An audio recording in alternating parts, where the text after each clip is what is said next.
Hey y'all, welcome back to my channel. My name is Coach Chrissy on all social media platforms, and I speak a lot on weight loss and what do I talk about? And improving your health by managing your hormones. So if you like that, don't forget to subscribe to the channel and hit a thumbs up so you can be in tune when I post the next video. And so you guys, this is week 7. This is week 7. I'm gonna put the scale right here so you guys can see.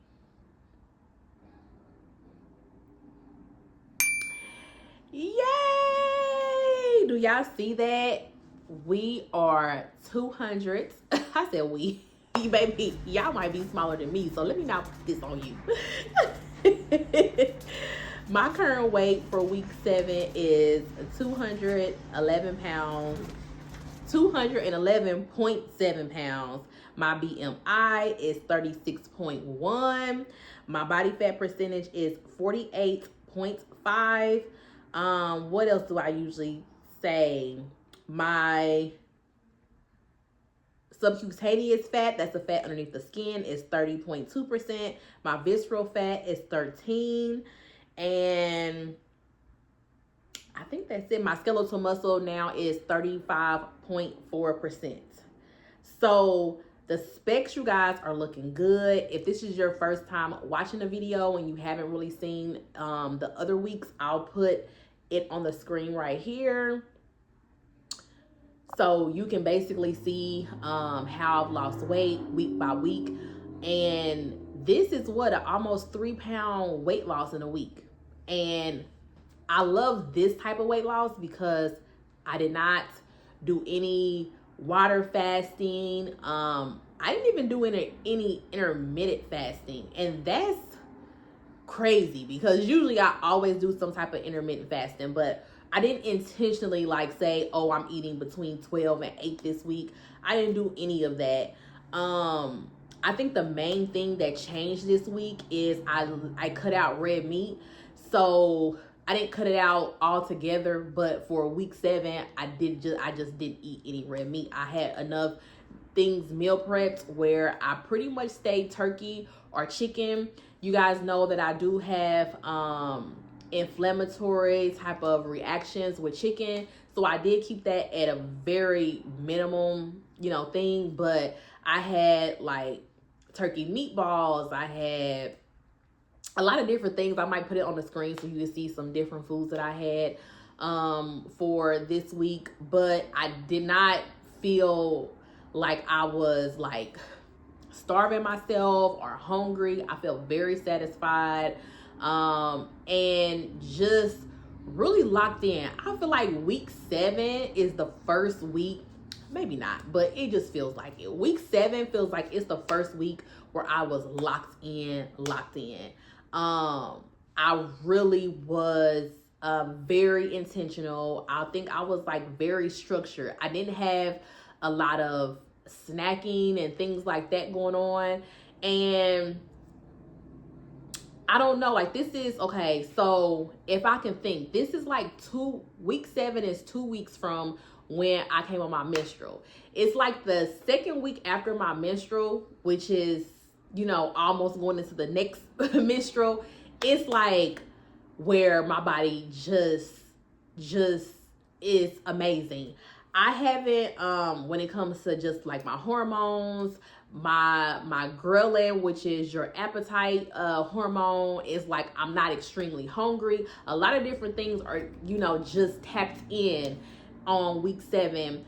And I'm going to look a little bit into cycle syncing. I've never even done that before, felt interested in that, but I'm really going to look into cycle syncing to just see how that goes. For exercise, I only try to hit my 7,000 steps. I hit my 7,000 steps every single day, at least 7,000 steps. Sometimes I went to 8,000, but for the most part, I hit 7,000 to 8,000 steps every single day, and I didn't slack on that. I also started to do an electrolyte, really tapping in on my electrolyte every other day. So With my water intake, I 100% was doing a gallon of water. I 100% was having my sugar-free liquid IV every other day. Just, I don't know why I keep on saying just really locked in, really focused. Another thing for week 7 is I didn't have any complex carbs for week 7. Now, when I think of complex carbs, I think of like my Ezekiel bread that I eat. I think of my sweet potatoes that I eat. Complex carbs could be peppers. I don't know, like, because I don't count macros, I don't count calories. So those, I'm sure, probably have a little bit of carb in them, but it wasn't like a heavier carb like a sweet potato or Ezekiel bread. That's Ezekiel bread, for one slice is 15 grams of carbs. So even if I was eating throughout the day, I wasn't eating things that would give me such a big input of carbs, whether that be complex or simple. So that was one thing too. So I would say that I probably went maybe keto, or maybe not, because I don't really even know all the ins and outs of keto, excuse me, and what you can or and cannot eat. But I will say that when it came to the complex carbs, they were very slim to none. So what I removed, like I said, was red meat. That was the biggest change, is that I did not have any red meat for week 7. And so no red meat, no complex carbs.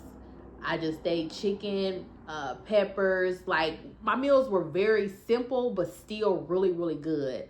Fiber, just because of the vegetables and things like that. I usually have a plant-based day within the week where I just eat completely plant-based. For week 7, I did not have a plant-based day. Even now, like, I'm currently into week 8, I haven't had a full plant-based day, because I really want my protein. And since I suffer from insulin resistance and you know, a lot of different autoimmune things that deals with sugar, you guys know the spiel. I have to be careful with beans. Like, those are a complex carbs. I have to really be careful with that stuff, because it will spike my insulin levels up. Yeah, for this week, I mean, really, this was a chef kiss type of week. I didn't have anything that inflamed me that I already don't know that will inflame me. I didn't have anything that made me sick. Like, I literally just felt really good. I will say, for some reason, I did have to take, I don't think it's called Metamucil. Not Metamucil. It's called something else. The white powder that you put into your drink, like for like a stool softener. I did have to use that. And so I don't know what that was about, because I was drinking enough water. I think it was because I did not add an electrolyte. Like, so towards the end of the week, I was drinking, like I said, an electrolyte every other day. But towards the end of the week, I started drinking an electrolyte every single day. So it was like that my body was having some sort of dehydration, just from, I guess, me moving, I guess the foods that I'm eating. If I'm not eating complex carbs or simple carbs, I think my body was just flushing water and losing more water weight than usual.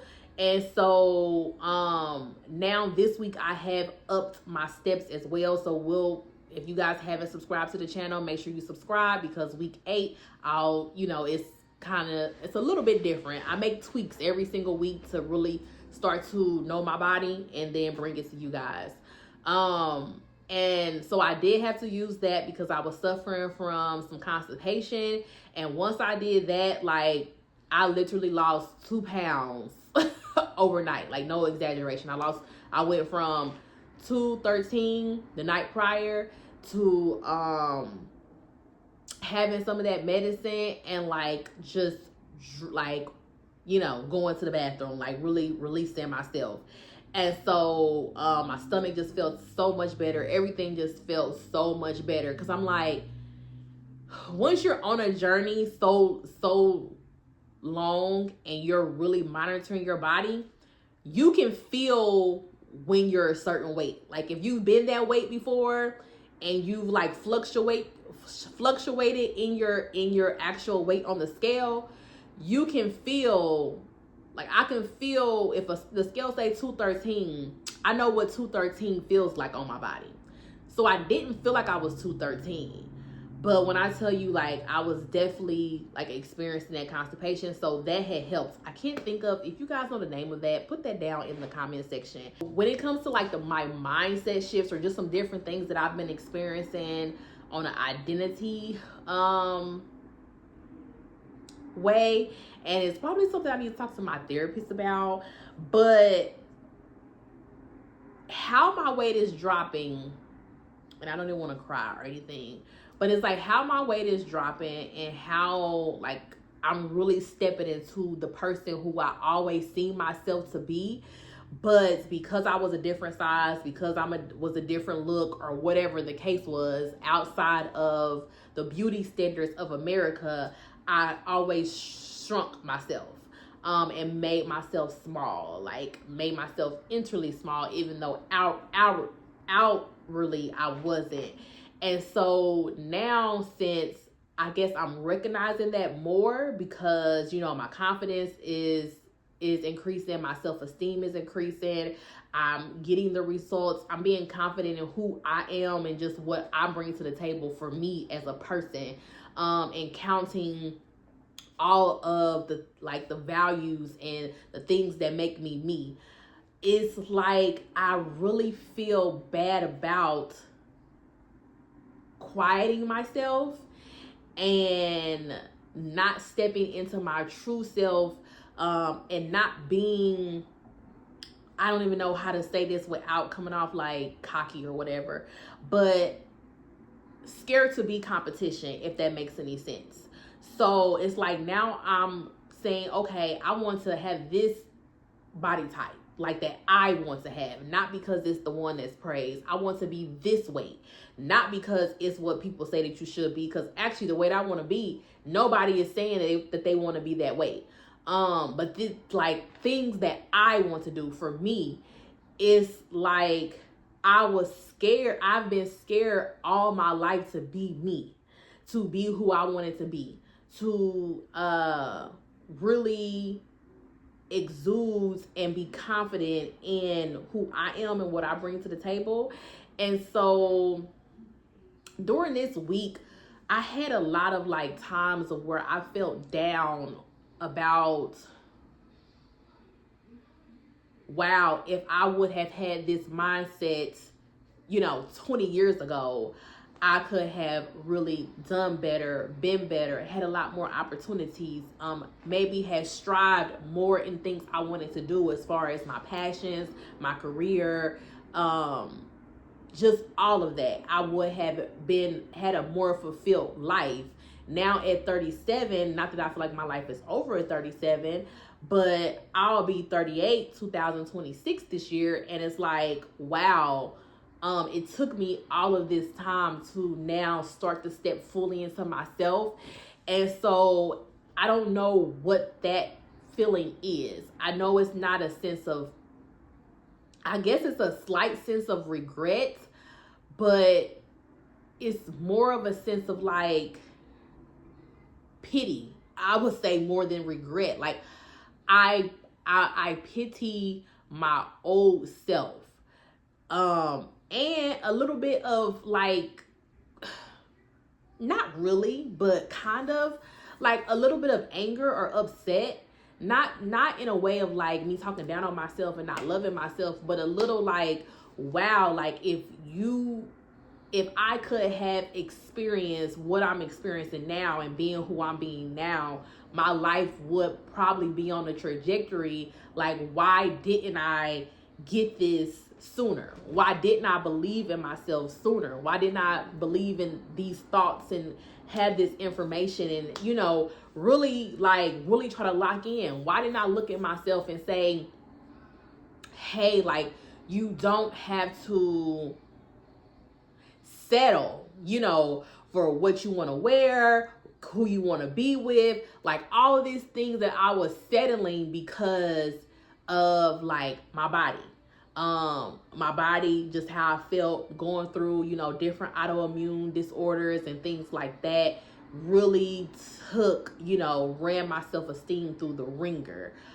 because of growing up as the heavier set girl. Even like looking back, to me, I wasn't, like, if I look at my old self, I wasn't heavy set. I was probably like, size 11, 12. But being a size 11, 12 to everybody who's a 5'6", you're not able to, wear each other's pants. You're not able to, when everybody is wearing the short shorts and their tank tops and stuff, you can't wear that because you're curvier. I had thicker thighs, big breasts. I was a C cup when I was in third grade. Like, so in third grade, like, everybody is buying training bras. My mom bought me a training bra. It was like, oh no, she needs a regular person's bra. And so now I'm having, these older lady bras, because a C cup with the Victoria's Secrets and all that is too, like, sexy, because I'm only in third or fourth grade. So now I'm wearing these older, lady, mature lady looking undergarments, because of, like, my body developed way faster than my age. And so that really, like, did a toll on my mental, and it caused me to really, like, hide myself. Like, even now, like, I just kind of set up, but it's like my back is killing me from sitting up like this because of my bigger breasts. But like, for so long, I would sit slumped over because my breasts were, the target of the conversation, no matter what room I stepped into, no matter how old I was.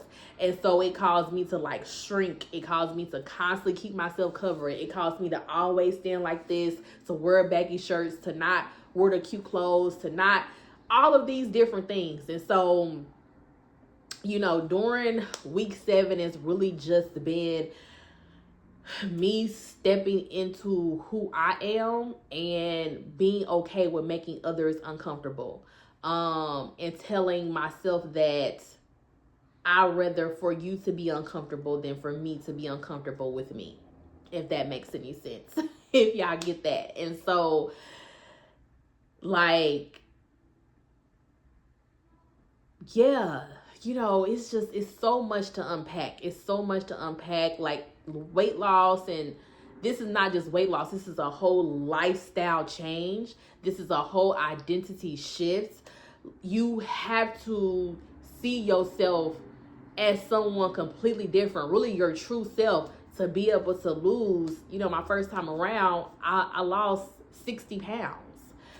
So to be able to lose 60 pounds, to gain 30 of those pounds back, because I had forgot who I was. I had started shrinking again because I was putting myself back in those environments with the people who shrunk me before.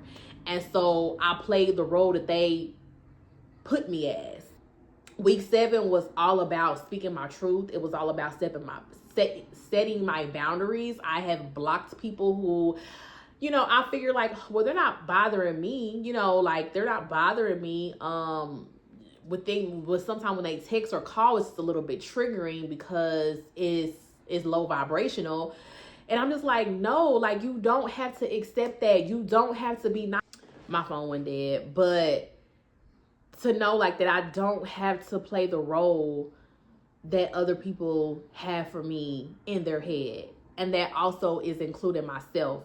And so that's the kind of transition mentally that I've been going through, is like, wow, I really played a role that wasn't meant for me, and that wasn't me. Who I'm stepping into is really me, and this has always been me. Like, so I don't feel like I'm changing. I feel like I'm no longer shrinking. I'm no longer silencing myself or suppressing myself.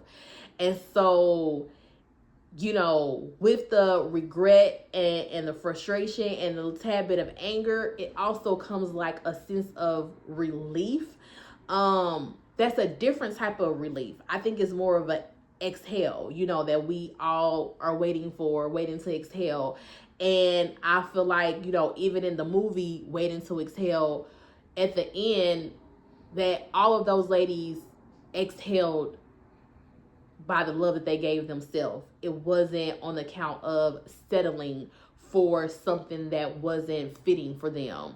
And that's exactly what week 7 was. It was a different level of self-love and a different expression of self-love that is not talked about and not even recognized. But it felt like a huge weight of playing a part that I had to portray was off of my shoulders. And it's kind of like week 7, I gave myself the permission to live freely in who I am. And if that makes others uncomfortable, then that's none of my business. Week 7 goes down as the best week. Goes down as the best week, from body transformations to mental, physical transformation, and it's definitely spiritual, because I had to put God in this. You know, I have to have God constantly wipe my tears away and pat me on the back and give me that, you know, reassurance that, you know, time was not wasted. That I still have a lot more good things coming, and everything happens for a reason, and things happen in the time that they are supposed to happen and not a minute sooner. And so believing in that wholeheartedly by my faith, then that gives me that reassurance. It lets that worry, you know, off my back. So the next goal is 209 pounds. You guys know I've been saying that now for the past few weeks. I set micro goals. In the big goal, of course, I have a big goal that I'm trying to lose, but the micro goal is to get to 209 pounds. Y'all stay tuned for week 8. If you have any questions, put them down in the comment section. Until next time, give yourself permission to live your true self and be your true self, because you deserve it. Until next time, you guys, I love you. Bye.